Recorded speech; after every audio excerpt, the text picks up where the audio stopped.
Hi, my name is Eric Smith, and this is an excerpt from my pet project, Stories from Q-Ville. It's a dark day in the kingdom today, said Zuko Felangado during that evening's newscast, as we announced that 8 people are dead tonight.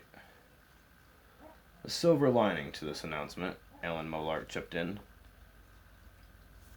is that Jack McAllister, the boy wizard who had murdered several people and magically enslaved several others, is among the deceased. We go live to Gonzale, the talking ferret, who was on the scene of the massacre, Zuko Felangado said. Gonzale? Thank you, Zuko and Alan, Gonzale said. I'm here just outside the village of Sheepsmell, where a grave scene leaves an ominous and sad feeling. He was standing in a field near a beaten path that led from the edge of the winter woods to the village. The path was mostly used to get to Conklin Avenue, which had an on-ramp to the highway. There were trees nearby. Off to the northeast stood an enormous castle. Just south of this castle was Sheepsmell. There were 2 of the nation's 4 police cars flashing their lights nearby in the setting sun. A tarp covered a space on the ground.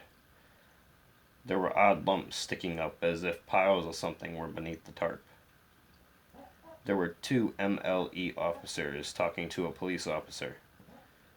The MLE is the Magic Law Enforcement, which is a subdivision of the Magical Ministries. PTM Sadler, the Royal Press Secretary, was peeking under the tarp from the opposite side from where QTV News cameraman Mr. Pemberton stood. In the background near the village, you could see people standing, watching, and gabbing, undoubtedly trying to fill each other in on every juicy detail. It was here, Gonzale continued, that it happened. An entourage calling themselves the Vindicators of Q-Villian Coadunction caught up with the Knights of Discourse and had a battle. It seems that the Vindicators had a weapon that shouldn't have been used.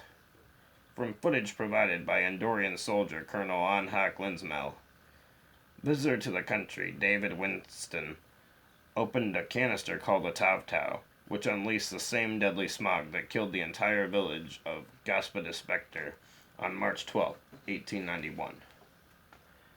It turned out to be an ancient wizard whose name was printed on the Tav-Tau and is, excuse me while I pronounce this, Jemkagiskadjul.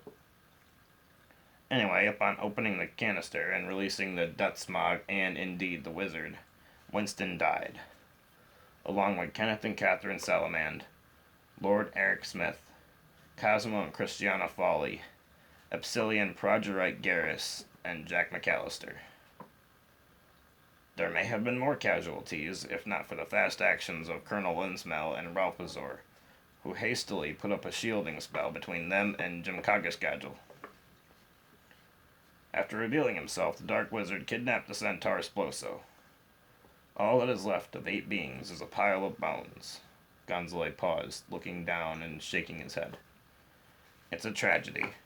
The next question is, what about Jemkagiskadjul and Sploso the centaur? Back to you guys in the studio. My sympathies go out to the families of all the deceased, Zuko said. I just want to say that I have met Lord Eric, and I personally knew Progerite Garrus as we both resided on the Perushisk, and I am deeply saddened by these epic losses. We've learned some other details of this situation, Alan Molark said. Neighbors of Katherine and Kenneth Salomon from Sheepsmell said that she was pregnant when she was abducted by McAllister. She was no longer with child when she died. Cuba police do not yet know the fate of the infant. Let's hope they find it, Zuko said solemnly. Also, after the boy died, the Knights of Discourse stopped fighting, meaning that whatever mind control magic he used broke when he kicked the oxygen habit. That's right, Alan replied.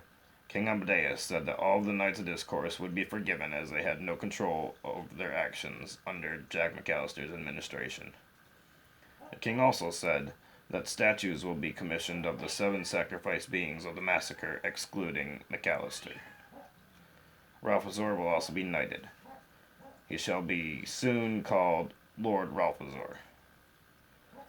This is all we know at this time, Zuko finished. Stay tuned to QTV News for further updates and listen to QVLL Radio. Have a great evening and be safe, Q-Ville. Good evening, Q-Ville. Ellen saluted.